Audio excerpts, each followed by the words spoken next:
The Galactic Council chamber buzzed with nervous energy as representatives from 12 different species gathered around the massive crystalline table. The emergency session had been called after the Vorthan Empire's latest expansion brought them dangerously close to the Sol system. What troubled the Council most was humanity's response to their request for military assistance. Ambassador Kethvar of the Zalani Confederation tapped his four-fingered hand against the table's surface, creating small ripples of blue light. "I still cannot comprehend their decision," he said, his translator rendering his chittering speech into standard galactic. "We offer them full membership in our alliance, access to our most advanced technologies, and protection under the Mutual Defense Treaty. In return, we ask only for their military support against the Vorthan threat." The massive form of General Thorgrim, representing the warrior clans of Drakmor, shifted in his reinforced chair. His tusks gleamed as he spoke, voice rumbling like distant thunder. "The humans agreed to help. That much is certain, but sending only one vessel." He shook his great horned head. "Even our smallest battle groups consist of at least 50 ships. The Vorthan fleet approaching the Kepler system numbers in the thousands." Fleet Admiral Sirius of the Aquatic Alliance floated in her specialized tank, her tentacles writhing with agitation. Perhaps they misunderstood the scale of the threat. The Vorthans have conquered 17 systems in the past solar cycle. Their dreadnoughts are each the size of small moons, armed with planet crackers and reality distortion weapons. "No," interrupted Dr. Ziflos, the insectoid scientist from the Hive Collective. His compound eyes glittered as he consulted his data tablet. "Our intelligence confirms that humanity fully understands the situation. They've been monitoring Vorthan movements through their extensive deep space sensor networks. Their response was deliberate and calculated." Ambassador Kethvar pulled up a holographic display showing the current tactical situation. The Kepler system appeared as a three-dimensional map, with planets represented as glowing orbs and ship positions marked as colored dots. "The Vorthan fleet will arrive at Kepler 442b in 72 hours. That world houses 15 billion civilians across multiple species. If it falls, the Vorthans will have a perfect staging ground for attacks on core worlds." The council members studied the display with growing unease. The Vorthan fleet appeared as an angry red cloud at the edge of the system, slowly but inevitably moving toward the inhabited world. Defensive positions showed pitifully few allied vessels in comparison. "Where is this mysterious human ship?" asked General Thorgrim. "Our scouts report no human vessels in the area." Dr. Ziflos manipulated the display, zooming out to show a wider view of local space. A single green dot appeared, positioned in what seemed like empty space between star systems. "There." The vessel identifies itself as the UES Prometheus. "It's been stationary in that position for the past 18 hours. "Stationary?" Admiral Sirius's translator conveyed her confusion. "That location makes no strategic sense. It's not defending any choke points, not positioned to intercept the Vorthan fleet, not even close enough to provide support when the attack begins." Ambassador Kethvar studied the human ship's position with growing frustration. In all his years as a diplomat, he had never encountered a species quite like humanity. They had emerged onto the galactic stage only 50 years ago.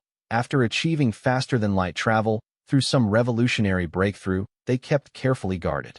Since then, they had been polite but distant neighbors, trading freely but sharing little of their advanced technology. "Perhaps we should contact them directly," suggested Dr. Ziflos. "Request clarification of their tactical intentions." "Agreed," Kethvar said, activating the chamber's communication system.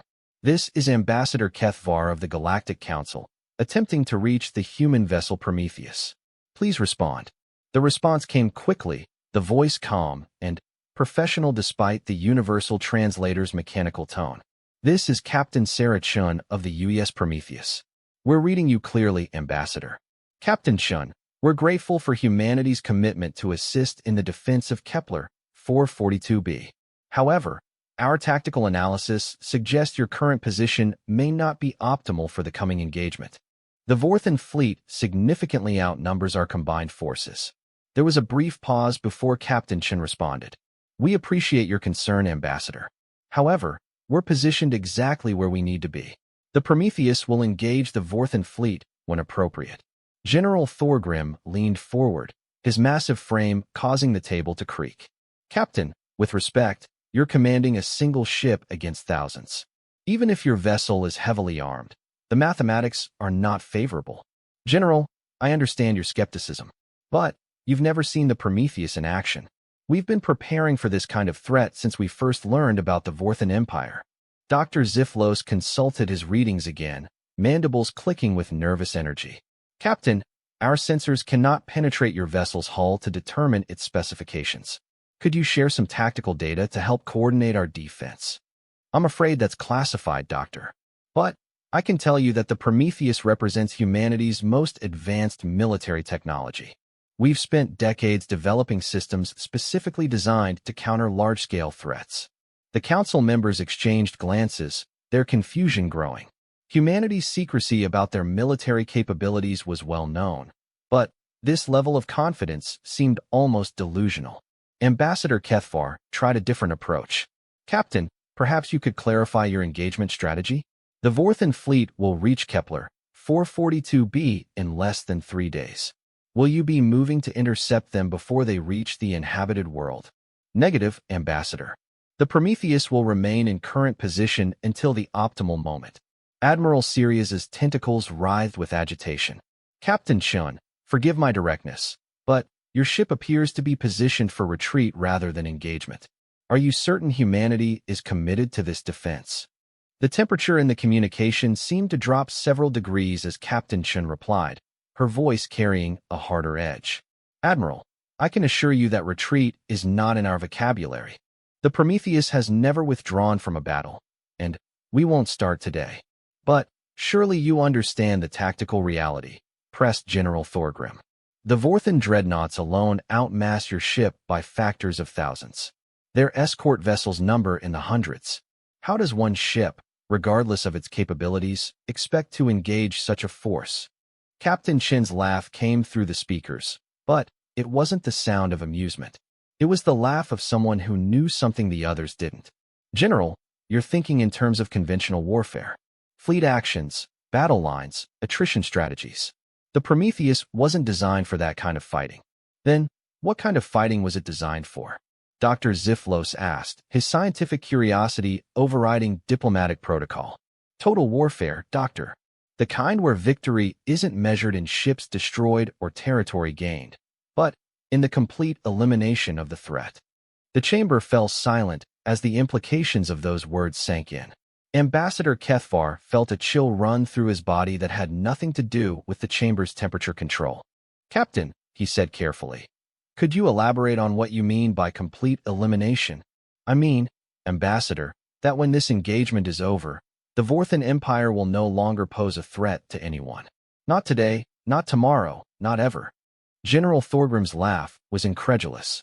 Captain, the Vorthan Empire spans dozens of systems. They have millions of ships, billions of soldiers, entire worlds converted into fortress factories. You cannot possibly eliminate such a threat with a single vessel. General, you're still thinking too small. The Vorthan's strength isn't in their numbers or their technology. It's in their unity, their command structure, their ability to coordinate massive fleets across vast distances. Destroy that coordination, and their entire empire becomes nothing more than scattered groups of confused ships. Dr. Ziflos's compound eyes glittered as understanding began to dawn. You're not planning to fight their fleet at all. You're planning to attack their command infrastructure. Now you're beginning to understand, Doctor. But even that doesn't capture the full scope of what the Prometheus is designed to do. Admiral Sirius floated closer to her tank speakers. Captain, if you're planning some kind of surgical strike against Vorthan leadership, you should coordinate with our intelligence networks. We have detailed information about their command structure. We appreciate the offer, Admiral, but our intelligence gathering has been comprehensive. We know exactly where their primary command nodes are located, how their communication networks function, and, most importantly, how to disrupt them permanently. Ambassador Kethvar felt a growing sense of unease. Humanity's confidence was either based on incredible arrogance or incredible capability. Given their track record since joining Galactic Society, he was beginning to suspect it might be the latter.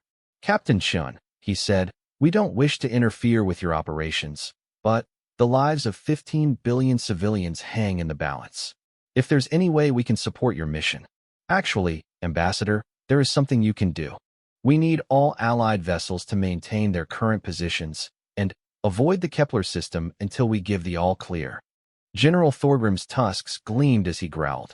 You want us to abandon the defense? That goes against every military principle I know. I'm not asking you to abandon anything, General. I'm asking you to trust us. The Prometheus works best when it doesn't have to worry about friendly fire casualties. The implications of that statement sent another chill through the chamber. What kind of weapon system required that level of clearance around the target area? Dr. Ziflos was frantically working his data tablet, running calculations. Captain, if you're planning to engage the Vorthan fleet in open space, even our most distant sensor stations might be able to record the encounter. Would it be possible to observe your engagement for scientific purposes? Doctor, I'd recommend keeping your sensors focused on the aftermath rather than the engagement itself. The Prometheus generates some unusual electromagnetic signatures that might damage sensitive equipment. Ambassador Kethvar made a decision. Captain Chun, on behalf of the Galactic Council, I'm officially requesting that you share at least basic information about your vessel's capabilities. We need to understand what we're committing to. The silence stretched for long moments before Captain Chun replied. Very well, Ambassador. The UES Prometheus is humanity's first and only planet-class starship. It was constructed over a 20-year period using technologies we developed specifically for large-scale threat elimination. Its primary mission profile is the surgical removal of civilizational-level threats with minimal collateral damage. Planet class. Admiral Sirius asked. We're not familiar with that designation. It means, Admiral, that the Prometheus is equipped to perform any military action up to and including the complete sterilization of an entire world, should such extreme measures become necessary. The chamber erupted in shocked exclamations from all the representatives. Ambassador Kethvar struggled to process what he'd just heard. Captain, he said when the noise died down. Surely you don't mean. I mean exactly what I said, Ambassador. The Prometheus can eliminate planetary-scale threats. The Vorthan Empire, despite its size, is simply a collection of such threats operating in coordination. General Thorgrim's voice was barely above a whisper. What manner of weapon could accomplish such a task? That's classified, General. But I will say this. Humanity learned long ago that the best way to win a war is to make it so costly for your enemy to continue fighting that they choose surrender over extinction. Dr. Ziflos was practically vibrating with scientific curiosity and growing horror. Captain, the energy requirements for planetary-scale operations would be enormous. How does a single ship generate that much power? Creative engineering, Doctor. Humanity has always been good at finding innovative solutions to complex problems. Ambassador Kethvar realized that the conversation was moving into territory that none of them were prepared for. Captain Chun, we appreciate your confidence in your vessel's capabilities.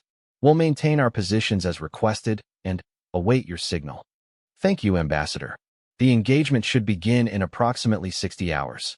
I suggest you use that time to prepare evacuation plans for any worlds within 10 light-years of Vorthan space. 10 light-years? Admiral Sirius asked. Why such a large radius? Precautionary measure, Admiral. The Prometheus is very good at its job, but the effects of a total warfare engagement can be unpredictable. As the communication ended, the council chamber remained silent for several minutes. Each representative was lost in their own thoughts, trying to comprehend what they had just heard. Finally, Ambassador Kethvar spoke. Perhaps we should begin those evacuation preparations. The bridge of the UES Prometheus was unlike anything the galactic community had ever seen. Captain Sarah Chun stood at the center of a chamber that seemed to extend far beyond what the ship's exterior dimensions should have allowed. Holographic displays floated in the air around her, showing real-time data from across known space. The technology was so advanced that it seemed almost magical to outside observers. Status report, Commander Hayes, Captain Chun said, her voice calm despite the magnitude of what was about to unfold. Commander Marcus Hayes looked up from his station, where dozens of screens showed incomprehensible streams of data. All systems are operating within normal parameters, Captain. The quantum processors are running at full capacity, and the temporal displacement field is stable. Excellent. Dr. Kovac, what's the status of our target analysis? Dr. Elena Kovac, the ship's chief science officer, manipulated a three-dimensional display that showed the entire Vorthan Empire in miniature. Thousands of star systems appeared as glowing points, connected by streams of light representing communication networks, supply lines, and fleet movements. We've identified 847 critical nodes in the Vorthan command structure, Dr. Kovac reported. Primary command centers, fleet coordination hubs, manufacturing facilities, and strategic resource deposits. The Empire's hierarchical structure makes it surprisingly vulnerable to cascading failures. Captain Chen nodded as she studied the display. Each glowing point represented years of careful intelligence gathering, hidden sensors, and deep space reconnaissance missions that the galactic community had never detected. Humanity had been preparing for this moment since they first learned about the Vorthan threat. Time to contact point? Asked Commander Hayes. 57 hours, 18 minutes, replied Lieutenant Singh from the navigation station. The Vorthan fleet is maintaining standard approach vectors. They have no idea we're here. That was hardly surprising. The Prometheus employed stealth technology so advanced that it could hide in plain sight. The ship existed in a state of quantum superposition, simultaneously present and absent until the moment it chose to fully materialize in normal spacetime. Captain Chen walked to the primary tactical station, where Colonel Zhang was monitoring the approaching Vorthan fleet. The display showed thousands of ships arranged in a formation that had conquered dozens of worlds. Massive dreadnoughts, each capable of destroying a planet, moved alongside swarms of fighters and support vessels. Impressive force, Colonel Zhang commented. If we were fighting a conventional engagement, they would overwhelm any defense. Fortunately, Captain Chen replied, we stopped fighting conventional engagements a long time ago. The truth was that humanity had learned harsh lessons during their early expansion into space. Contact with hostile alien species had taught them that survival required more than just superior technology. It required the ability to end conflicts decisively, with minimal risk to human life and minimal chance of retaliation. The Prometheus was the culmination of 50 years of military development. It wasn't just a ship. It was a weapons platform capable of rewriting the rules of warfare itself. Every system on board had been designed with one purpose: the complete elimination of existential threats to humanity and its allies. Dr. Kovac, Captain Chen said, begin preliminary target acquisition. I want firing solutions for all primary nodes. Already in progress, Captain, Dr. Kovac replied. The quantum targeting arrays are locked onto 847 targets across Vorthan space. Distance is irrelevant thanks to the FTL targeting system. Commander Hayes looked up from his displays with a slight frown. Captain, we're receiving another transmission from the Galactic Council. Ambassador Kethvar is requesting an update on our engagement timeline. Captain Chen sighed. The Council meant well, but they simply couldn't comprehend the nature of what was about to happen. Their concept of warfare was based on territorial conquest, fleet actions, and prolonged campaigns. They thought in terms of winning battles, not ending wars. Put him through, Commander. Ambassador Kethvar's image appeared on the main screen, his four-fingered hands visibly trembling with nervousness. Captain Chen, thank you for taking my call. Our long-range sensors are detecting some unusual energy signatures from your position. Is everything functioning normally? Captain Chen glanced at Dr. Kovac, who shook her head slightly. The energy signatures the Council was detecting were merely the peripheral effects of the Prometheus powering up its primary systems. If they thought those readings were unusual, they would be completely unprepared for what came next. Everything is operating within normal parameters, Ambassador. We're conducting final system checks before engagement. Captain, I've been thinking about our previous conversation. When you mentioned planetary scale capabilities, surely you were speaking metaphorically? Captain Chun considered her response carefully. The truth would probably send the ambassador into shock, but he deserved to understand what humanity was bringing to this conflict. Ambassador, I want you to understand something about human military philosophy. We don't fight wars to win battles or capture territory. We fight wars to eliminate threats permanently. When humanity commits to a military action, We commit completely. Ambassador Kethvar's translator seemed to struggle with the implications of those words. Captain, the Vorthan Empire spans dozens of systems. Even if your ship is extremely powerful, surely you can't affect such a vast territory. Dr. Kovac looked up from her displays, catching Captain Shen's eye. The target acquisition was nearly complete. In less than 2 hours, they would be ready to commence the engagement. Ambassador, Captain Shen said, let me ask you a question. How do you kill an empire? I don't understand the question, Captain. An empire is not a single entity. It's a complex system of interconnected parts. Command structures, communication networks, supply lines, manufacturing centers. Remove the right components in the right order, and the entire system collapses. But the logistics alone, the coordination required to strike multiple targets simultaneously across such vast distances. Captain Chen smiled grimly. Ambassador, you're still thinking in terms of conventional physics. The Prometheus operates according to different rules. The truth was that humanity had made breakthroughs in theoretical physics that the galactic community couldn't imagine. Faster-than-light weapons targeting, quantum entanglement communication arrays, temporal displacement fields that allowed a single ship to effectively be in multiple places at once. The Prometheus wasn't just ahead of its time. It was operating from a completely different technological paradigm.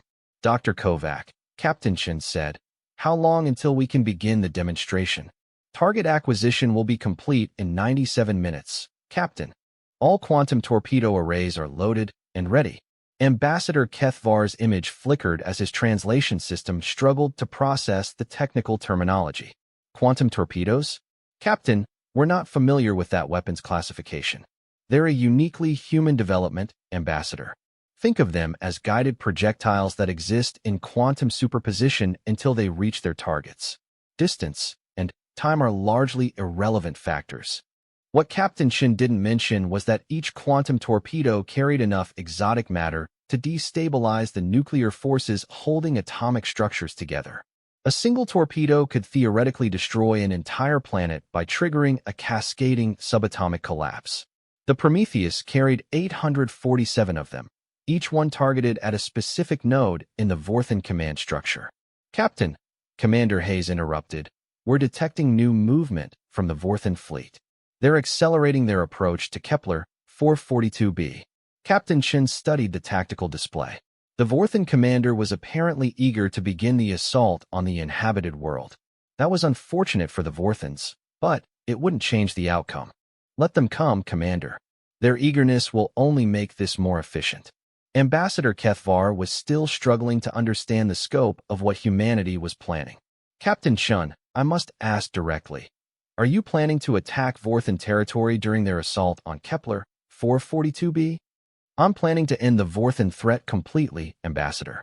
What happens to their fleet in the Kepler system is irrelevant. But how can you attack their territory when you're positioned here, between star systems? Dr. Kovac looked up from her targeting displays. Ambassador, may I explain? Space-time is not as rigid as most species assume. With sufficient energy and proper quantum manipulation, it's possible to affect events across vast distances simultaneously. That's impossible, Ambassador Kethvar protested.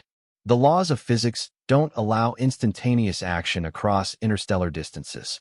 The laws of physics as you understand them, Captain Chun corrected gently. Humanity has discovered that reality is far more flexible than most species realize. We've learned to work with quantum mechanics on a macroscopic scale. What she didn't explain was that humanity's breakthrough had come through contact with technology left behind by an ancient species that had transcended physical existence millions of years ago. The mathematics alone had taken human scientists 30 years to understand, and another 20 to implement. Colonel Zhang announced from his station. All weapon systems are online and ready. Targeting computers have confirmed locks on all 847 primary targets across Vorthan space. Ambassador Kethvar's translator emitted several error tones before managing to convey his shock. Did he say 847 targets? Across Vorthan space? That's correct, Ambassador. Captain Chen confirmed. Every major Vorthan military installation, command center, manufacturing facility, and strategic resource depot. We've been mapping their infrastructure for decades. But that would require, the coordination alone would be impossible for any single ship. Ambassador, you keep using that word. Impossible. But humanity has made a career out of achieving the impossible. It's what we do best. The truth was that the Prometheus was more than just a ship. It was a node in a quantum network that connected it to every human colony, research station, and military installation across known space. The targeting data had been gathered by thousands of sensors, analyzed by the most powerful artificial intelligences humanity had ever created, and verified by teams of scientists working across multiple star systems. Captain, Dr. Kovac announced, target acquisition is complete. All systems are ready for engagement. Captain Chun took a deep breath. In a few moments, she would give the order that would fundamentally change the balance of power in the galaxy. The Vorthan Empire would cease to exist, not through conquest or negotiation, but through complete systemic collapse. Ambassador Kethvar, she said, I need you to relay a message to the Galactic Council. In approximately 1 hour, the Vorthan Empire will no longer exist as a military threat. I recommend that you have humanitarian aid ships standing by for refugee assistance. Captain, surely you don't mean. I mean exactly what I said, Ambassador. The Prometheus is about to demonstrate why humanity sent only one ship. As Captain Chen spoke, the bridge around her began to change. The holographic displays expanded, showing real-time views of Vorthan space. Every major installation appeared as a three-dimensional image, with targeting data overlaid in streams of golden light. All stations report ready, Commander Hayes announced. Very well, Captain Chen said, her voice carrying the weight of history. Ambassador, I suggest you record what happens next. Future generations will want to understand how the Vorthan threat was eliminated. With that, she turned to face the tactical displays, where 847 targets waited in the crosshairs of humanity's most advanced weapons system. The demonstration was about to begin. Captain Sarah Chun stood motionless for several heartbeats, her hand hovering over the final authorization control. Around her, the bridge of the Prometheus hummed with barely contained energy. Every screen, every display, every quantum processor was focused on a single moment that would reshape galactic history. Final weapons check, she commanded. All torpedo tubes loaded with quantum exotic payloads, Colonel Zhang reported. Targeting computers confirm 847 valid locks across Vorthan space. Temporal displacement field is stable, added Commander Hayes. We can maintain quantum superposition during the entire engagement sequence. Dr. Kovac looked up from her station, where streams of data flowed like rivers of light. Captain, the quantum entanglement network is fully synchronized. We have real-time connection to every target across their empire. Captain Chen nodded and activated the ship's internal communication system. All hands, this is the captain. In 60 seconds, we will commence Operation Prometheus. This will be the largest single military action in human history. Every person aboard this ship is about to witness the end of the Vorthan threat. Stand ready. On the main screen, Ambassador Kethvar watched with growing horror and fascination. His 4 eyes were wide with disbelief as he observed preparations for something that shouldn't be possible according to everything his species understood about warfare. Captain Chun, he said, his voice barely above a whisper. Please tell me you're not planning to. Ambassador, Captain Chun interrupted gently. I need you to understand something about humanity. We don't make threats. When we say we will eliminate a threat, we mean completely and permanently. She turned to her tactical officer. Colonel Zhang, status of the Vorthan fleet. They've reached the outer edge of the Kepler system, Captain, beginning their final approach to Kepler 442b. Estimated time to orbital bombardment, 4 hours. They won't need 4 hours, Captain Chun said grimly. Dr. Kovac, initiate the demonstration protocol. Dr. Kovac's fingers flew across her holographic interface. Suddenly, every screen in the Galactic Council chamber began displaying real-time feeds from across Vorthan space. Hundreds of military installations, fleet yards, command centers, and industrial complexes appeared in crystal-clear detail. Ambassador Kethvar staggered backward. How are you showing us live feeds from inside Vorthan territory? Their communications are heavily encrypted and shielded. We're not accessing their communications, Ambassador, Dr. Kovac explained. These are direct quantum observations. We've been watching them for years. The implications hit the Council like a physical blow. Humanity had been observing their enemies across vast interstellar distances in real time, through barriers that every other species considered impenetrable. The technological superiority this demonstrated was almost incomprehensible. Weapons authorization verified, Colonel Zhang announced. All systems show green across the board. Captain Chun took a deep breath and placed her hand on the authorization panel. For Earth, for humanity, and for every species threatened by Vorthan expansion. Commence Operation Prometheus. Operation Prometheus commencing, Colonel Zhang confirmed. Quantum torpedoes away. What happened next defied every law of physics that the galactic community understood. The Prometheus didn't fire visible weapons. Instead, space itself seemed to ripple around the ship as 847 quantum distortions launched simultaneously toward targets scattered across dozens of star systems. The torpedoes existed in quantum superposition, traveling through folded space-time at velocities that made light seem stationary. They bypassed every defense, every shield, every protection the Vorthan Empire had developed over centuries of conquest. On the screens showing Vorthan installations, nothing seemed to happen for several seconds. Then, one by one, the feeds began to change. The first target was the primary Vorthan command center on their capital world of Vorth Prime. The massive fortress city that had coordinated the conquest of dozens of worlds simply stopped existing. There was no explosion, no dramatic fireball. The quantum torpedo destabilized the atomic bonds holding the structure together, causing it to collapse into its component particles in perfect silence. Target Alpha eliminated, Colonel Zhang reported, his voice professionally calm despite the magnitude of what he was witnessing. More targets began disappearing from the displays. Fleet construction yards that had built thousands of warships. Manufacturing complexes that produced planet-cracking weapons. Research facilities where new conquest technologies were developed. Communications hubs that coordinated empire-wide military operations. Ambassador Kethvar watched in stunned silence as an empire that had terrorized the galaxy for generations simply ceased to exist. "This is impossible," he whispered. "How are you affecting targets across such vast distances?" "Quantum entanglement," Dr. Kovac explained, never taking her eyes off her displays.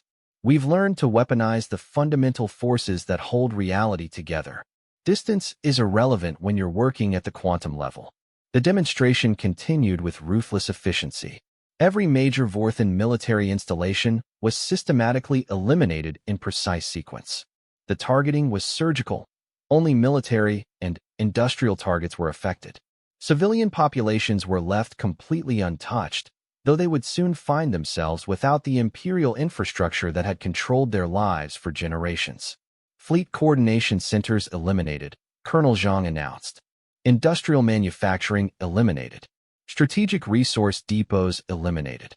On separate screens showing the Vorthan fleet approaching Kepler 442b, confusion was beginning to spread through their ranks. Ships were receiving no orders from high command. Communication channels that had carried imperial directives for centuries were simply silent. "The fleet commander is trying to establish contact with Vorth Prime," reported Lieutenant Singh, monitoring their communications. "He's receiving no response from any command authority."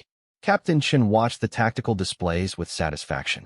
"That's because there are no command authorities left to respond to." "Colonel Zhang, what's our progress?" 843 targets eliminated, Captain. For remaining. The final 4 targets were the most important.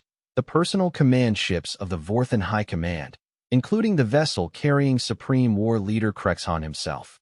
These ships were heavily shielded and protected by the most advanced defenses the Empire could create. Initiating enhanced targeting protocols for high command vessels, Dr. Kovac announced. Penetrating quantum shields, shields down. Firing.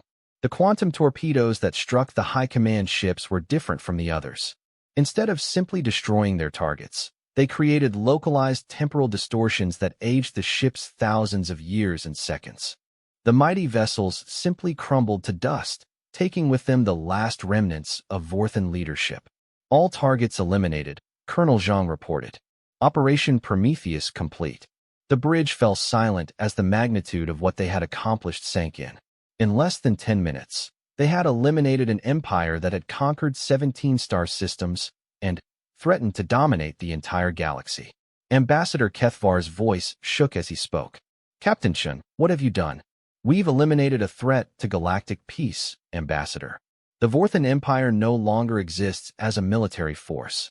Their leadership is dead, their infrastructure is destroyed, and their fleet is leaderless and scattered. But the scale of destruction, hundreds of installations across dozens of systems. All military targets, Ambassador. We've been very careful to avoid civilian casualties. The Vorthan people are free to choose their own destiny now, without imperial oppression. Dr. Kovac was monitoring the aftermath of their strike. Captain, we're detecting massive confusion throughout former Vorthan space. Military units are requesting orders that will never come. Colonial administrators are declaring independence. The Empire is fragmenting exactly as predicted. And the fleet in the Kepler system? They're in complete disarray.